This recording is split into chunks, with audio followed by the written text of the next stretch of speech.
ঢাকা শহরে অনেক মানুষ বলে আওয়ামী লীগের আমলে সবচেয়ে বেশি ওনাদের আমিরের আসনে নাকি ইঞ্জিনিয়ারিং হয়েছে, সবাই বলে। ওটার দায়িত্বে আমি ছিলাম, ভোট আমি গণনা করেছি। 12টার পরে এসে আবার এটাকে পাল্টে চেষ্টা করেছিল। আপনি যেহেতু নির্বাচন করেছেন, আপনি এই যে গণনায় ছিলেন, তাহলে আপনি আমি বলি, আমি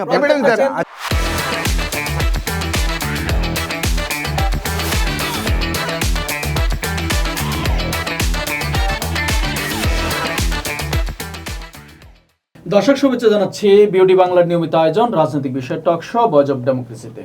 আজকে বিষয়টা রয়েছে বিচারহীনতার সংস্কৃতি, রাষ্ট্রের দুর্বলতা নাকি রাজনৈতিক প্রভাব। দুজন বিজ্ঞ অতিথি আমাদের আজকে স্টুডিওতে উপস্থিত আছেন। দর্শক, আমরা একটু পরিচিত হই। আমার ডানে আছেন অ্যাডভোকেট আতিকুর রহমান, সভাপতি বাংলাদেশ শ্রমিক ফেডারেশন। আমার বামে আছেন অ্যাডভোকেট তাইফুল ইসলাম টিপু, সহ দপ্তর সম্পাদক বিএনপি জাতীয় নির্বাহী কমিটি। দুজন অতিথিকে ধন্যবাদ জানাচ্ছি। আমরা আজকে কথা বলবো বিচারহীনতার সংস্কৃতি, রাষ্ট্রের দুর্বলতা নাকি রাজনৈতিক প্রভাব। দর্শক, পুরো অনুষ্ঠান জুড়ে আমি আপনাদের সাথে থাকবো নুরুজ্জামান হীরা। সম্প্রতিকালের বেশ কয়েকটি ঘটনা আসলে আমাদের জাতিকে পুরো আন্দোলিত করেছে। নিশ্চয়ই জানেন, আসিয়া থেকে আজকের রামিসা, সাগরণী সাংবাদিক সাগরণী দম্পতি থেকে আসাদুজ্জামান তুহিন হত্যাকাণ্ডের আমরা যখনই ঘটে তখনই বিচারের এক ধরনের আশ্বাস পেল, শেষ পর্যন্ত আমরা শেষ পরিণতিতে যেতে পারি না। সেই বিষয়টিকেই আমরা দুজন অতিথির কাছে আজকে কথা বলবো। আমরা একটু প্রথমেই যেতে চাই জনাব অ্যাডভোকেট তাইফুল ইসলাম টিপু, আপনার কাছে একটু যেতে চাই। নিশ্চয়ই জানেন যে সর্বোচ্চ শাস্তি আমাদের মৃত্যুদণ্ড থাকার পরও দর্শন, হত্যা কমছে না। আসলে এটা কি রাষ্ট্রের দুর্বলতা নাকি রাজনৈতিক প্রভাবের কারণে এসব ঘটনা ঘটছে? আপনাকে যদি একটু তথ্য দিই, বিবিসির গত 3 মাসের একটা পরিসংখ্যান, শিশু দর্শন হয়েছে 118টি এবং খুন হয়েছে 17টি।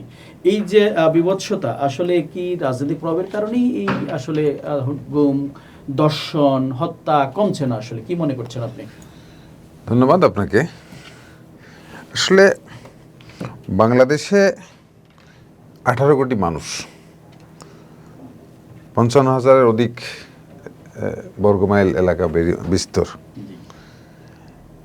এখন এখানে মানুষকে কোথায় কি অবস্থায়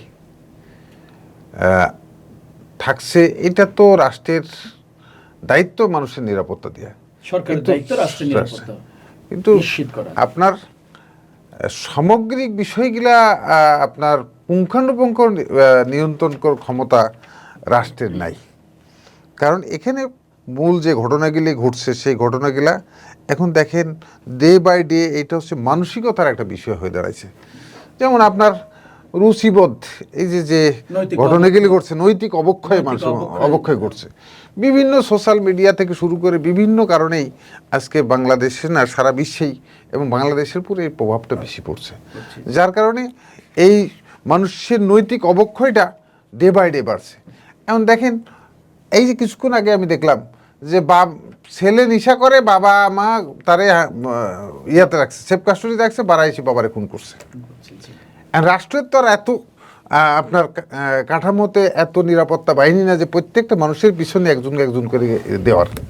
সেই কারণে আমার বক্তব্য হচ্ছে যে প্রথমত হচ্ছে যে আমাদের এই সকল ঘটনার কারণে নৈতিকতার আগে নৈতিকভাবে আমাদেরকে পরিবর্তন করতে হবে। তার চেয়ে যদি আমরা সরকারের কোনো দুর্বলতা আছে না, আপনাকে যদি আমি সাহারা খাতুন, আমি আসছি আপনার কাছে। নিশ্চয়ই আপনি জানেন, বিগত সরকারের স্বরাষ্ট্রমন্ত্রী ছিলেন তিনি। যখন সাগরণীর হত্যা হয় তখন তিনি বলেছিলেন যে আমরা কি ঘরে ঘরে আসলে পাহারা দিব কিনা। অনেকগুলো বছর পেরিয়ে গেছে, 13 বছর, হত্যার কিন্তু বিচার হয়নি। সেই জায়গাতেও তার কারণেই কি আরেকটি হত্যাকাণ্ড? সেই জায়গাতেও আমি আসছি। এখন আপনার এই যখন কোনো ঘটনা ঘটছে, যখন কোনো ঘটনা ঘটে তখন এই ঘটনাগুলাকে বিচার করার একটা প্রক্রিয়াও আছে। উনিও অ্যাডভোকেট, আমিও অ্যাডভোকেট।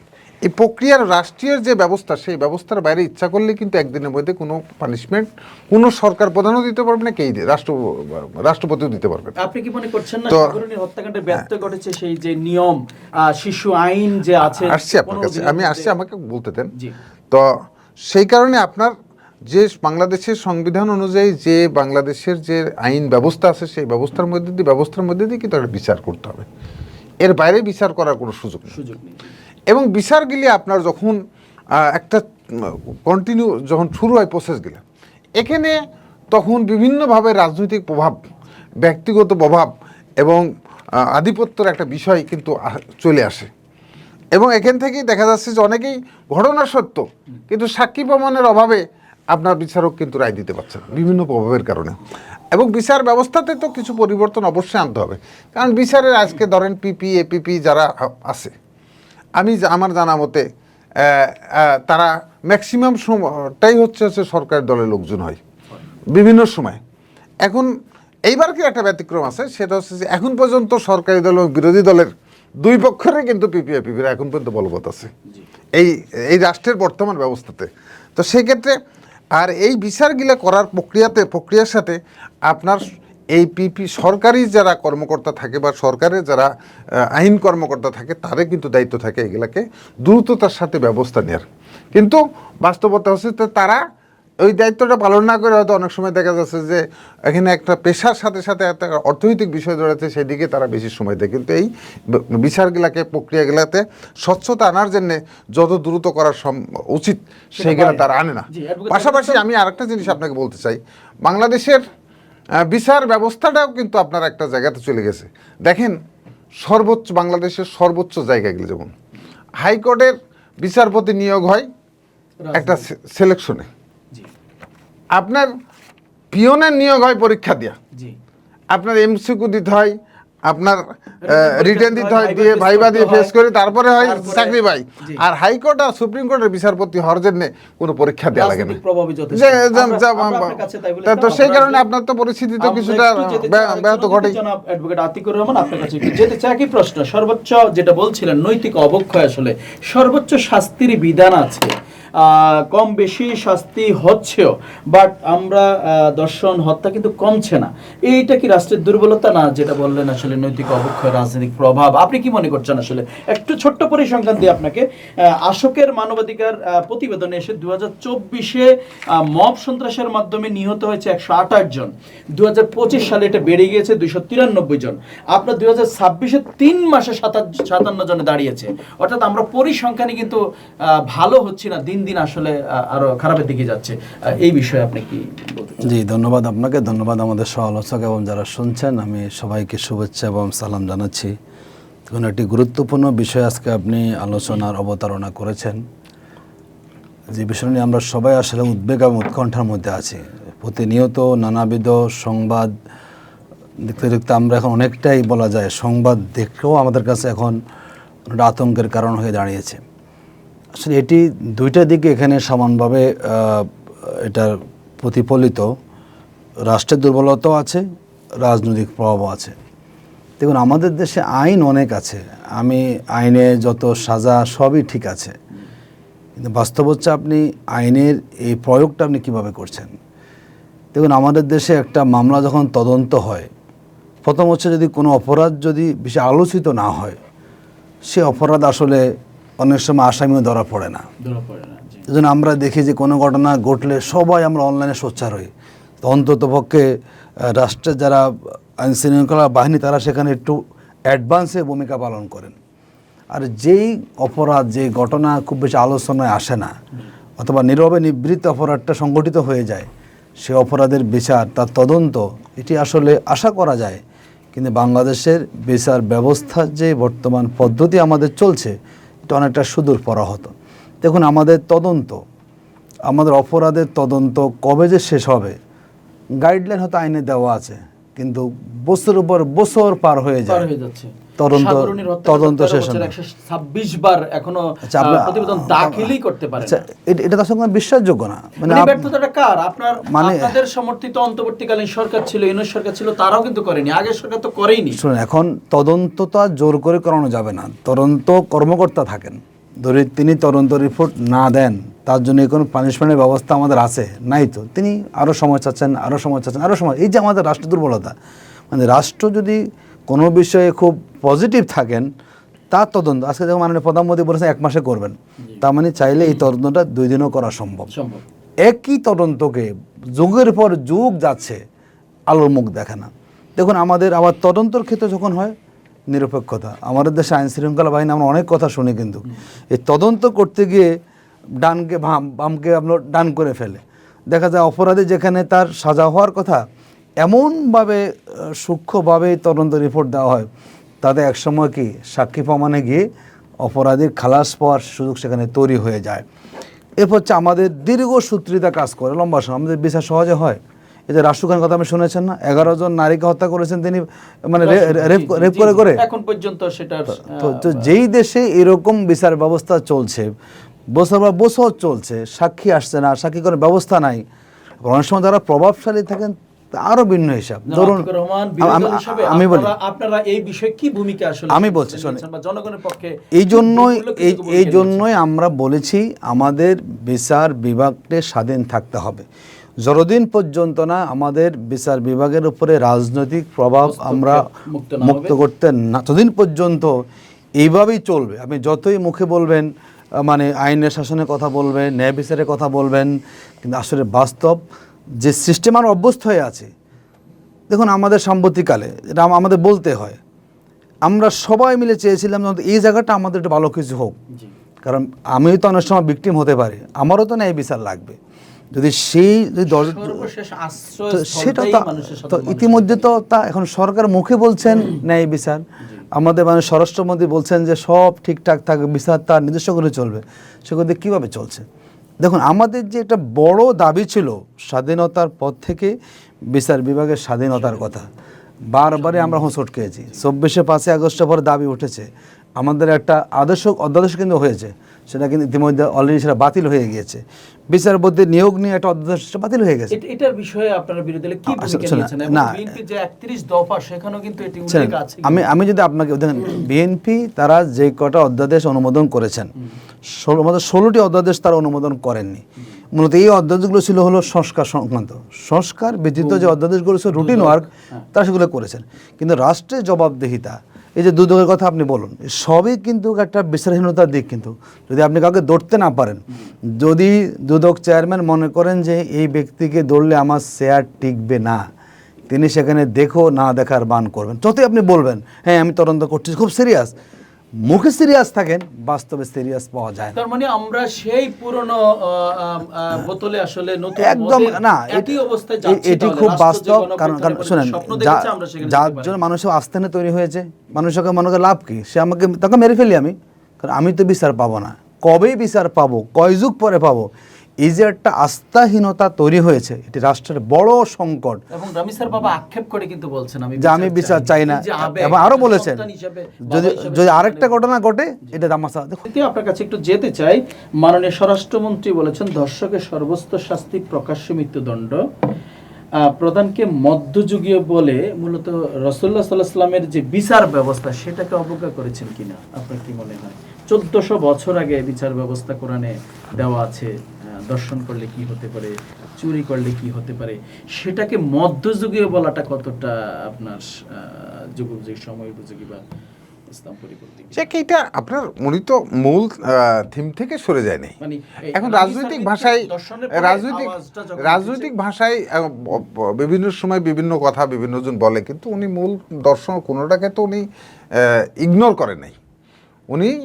এবং যেহেতু বাংলাদেশের ওই সময় ধরেন একটা সেই সময় যেটা একটা প্রক্রিয়া ছিল, এখন পুরা বিশ্ব আগাই যাচ্ছে, আধুনিক হচ্ছে, সেখানে আপনার প্রত্যেকটা দেশের আবার আলাদা করে আইন তৈরি হয়েছে, সেই ক্ষেত্রে ওই দেশের আইনি কাঠামোর মধ্যে দিয়ে বিচার বিশ্লেষণ হচ্ছে এবং সেটাকেই সেই দেশের জনগণ মানছে।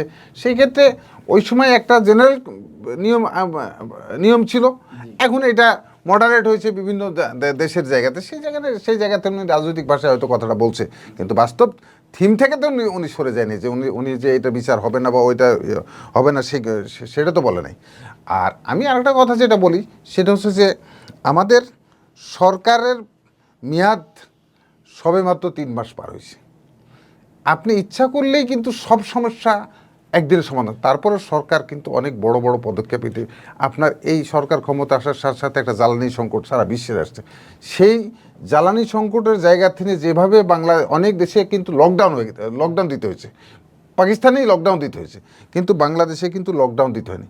আর যে হারে আপনার দ্রব্যমূল্য বাড়ার কথা ছিল, সেই জায়গাতে কিন্তু বাড়ছে বলে আমার কাছে মনে হয় না। আগামী মাস থেকে হ্যাঁ। বিদ্যুতের দাম আবার বাড়তে পারে, এটা- তখন মানে আসলে এই আপনার সাধারণ মানুষের কি হবে? একটা প্রক্রিয়াগত কারণে ধরেন আপনার রাষ্ট্রীয় পলিসির কারণে যে সরকারই আসুক, আজকে বিএনপি সরকার আছে, গতদিন আরেক সরকার ছিল, কালকে আরেক সরকার যদি আসে, রাষ্ট্রীয় পলিসির কারণে যদি হয় সেটা তো কিছু না কিছু করতে হয়। কিন্তু আপনার মূলত হচ্ছে যে সরকারের ব্যর্থতার কারণে বাড়ছে। যেমন তেলের দাম সারা দেশে সারা বিশ্বে যে তেলের দাম ছিল, বাংলাদেশে সেই কারণে সরকার কিন্তু সর্বোচ্চ পরিমাণ জায়গায় পর্যন্ত থাকার চেষ্টা করছে যে তেলের দাম না বাড়ানোর জন্য। আজকে দেখেন ওই মানে একটা চ্যালেঞ্জিং কিছু পদ্মা ব্যারেজে গেছে, যেটা কোনো সরকার সাহস নিতে পারেনি, কিন্তু তারেক রহমানের সরকার কিন্তু সাহস নিচ্ছে, এবং তিস্তা ব্যারেজেরও কাজ করবে বলে পরিকল্পনা করছে।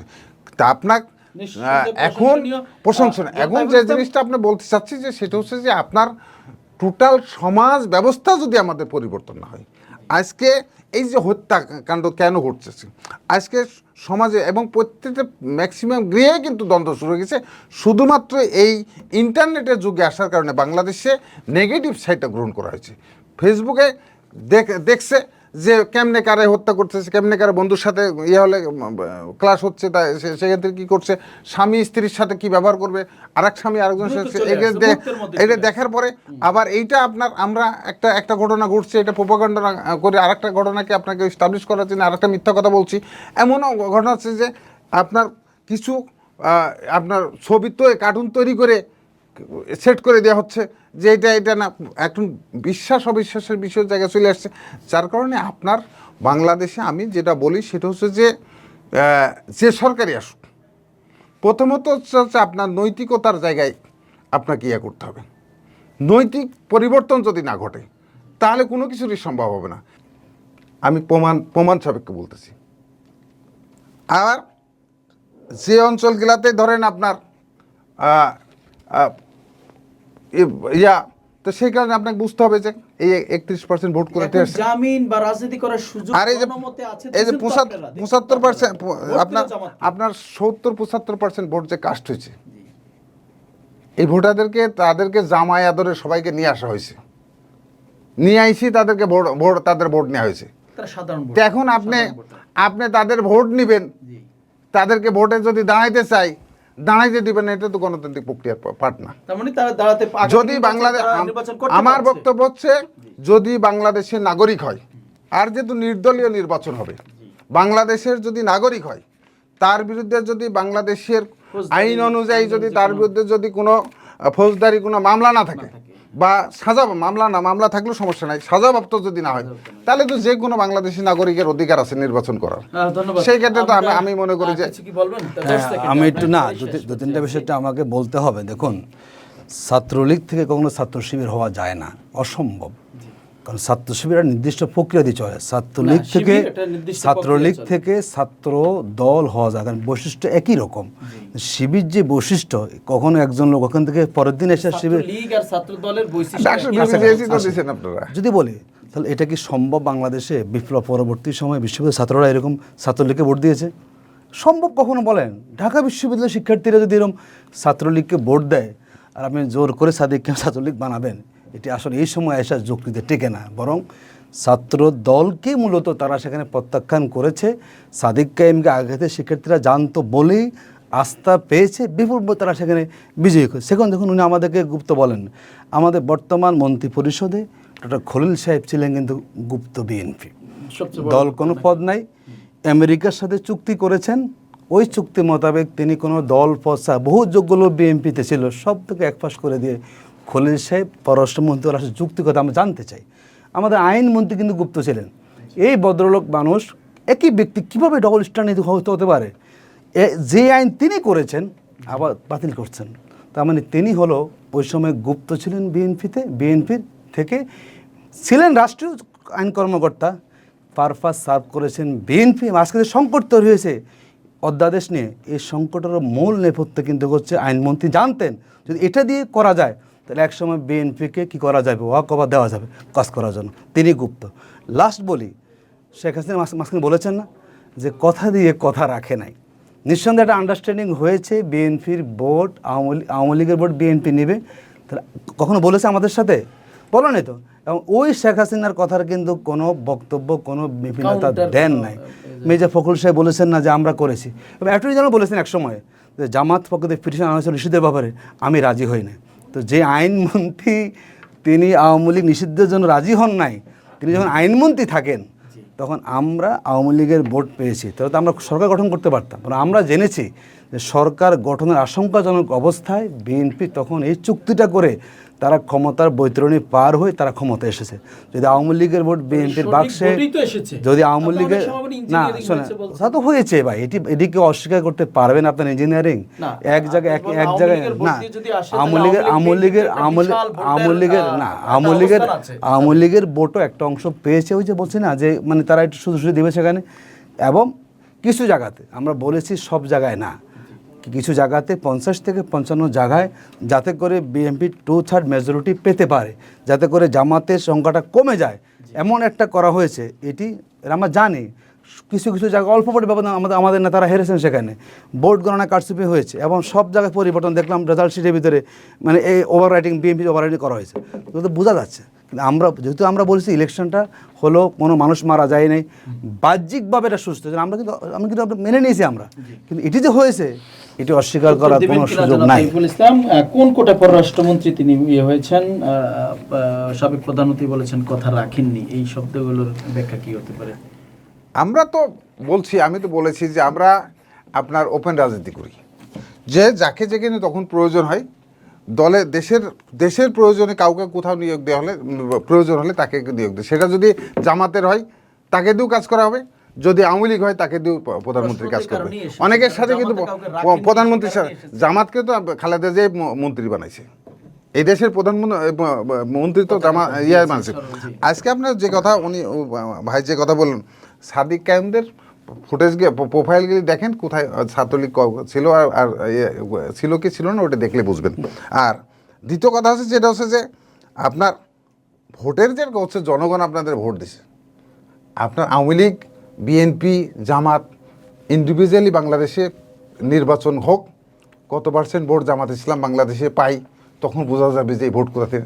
এবং আমি আপনাকে আমি প্রমাণ সাপেক্ষে বলছি, তো আমি চ্যালেঞ্জ করে বললাম যে অঞ্চলগুলোতে এবং ভোটের আগে আপনার জামাতের একজন শীর্ষ নেতা ইন্ডিয়ায় যায় এটা চুক্তি করে আসছিল, যে তাদের সাথে সমঝোতা করে আসছিল, এবং যেদিন থেকে আপনার নির্বাচন শুরু হয়েছে, নির্বাচন না 5ই আগস্টের পর থেকে সারা বাংলাদেশে আওয়ামী লীগের সাথে তারা যেন তাদের আওয়ামী লীগের বিরুদ্ধে কিন্তু জামাত ইসলাম কিন্তু একটা মামলা করে নাই, কোথাও মামলা করছে চ্যালেঞ্জ নেই, চ্যালেঞ্জ করে বললাম আমি, কিন্তু সারা দেশে কিন্তু বিএনপি নেতাকর্মীরা কিন্তু আওয়ামী লীগের বিরুদ্ধে মামলা করছে।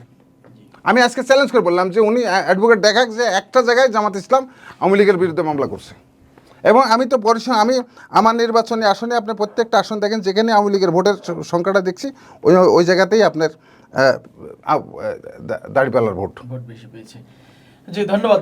দর্শক আপনারা দেখছিলেন বিচারহীনতার সংস্কৃতি। তবে আমরা বলি এটা সঠিক ইতিহাস নয়, এবং মানুষ আরেকটা কথা বলে মুখরোচক বাংলাদেশের মানুষ বলে, অনেক ঢাকা শহরে অনেক মানুষ বলে আওয়ামী লীগের আমলে সবচেয়ে বেশি ওনাদের আমিরের আসনে নাকি ইঞ্জিনিয়ারিং হয়েছে, সবাই বলে। ওটার দায়িত্বে আমি ছিলাম, ভোট আমি গণনা করেছি, বরং ভোট তারা হাজার চেষ্টা করেছে। আমি যেখানে 8:30 ভোট পেয়ে গেলাম যে উনি এগিয়ে আছেন 20,000 ভোট ব্যবধানে, আমি নিজে ভোট গণনা করেছি, সেখানে 12টার পরে এসে আবার এটাকে পাল্টে তারা চেষ্টা করেছিল।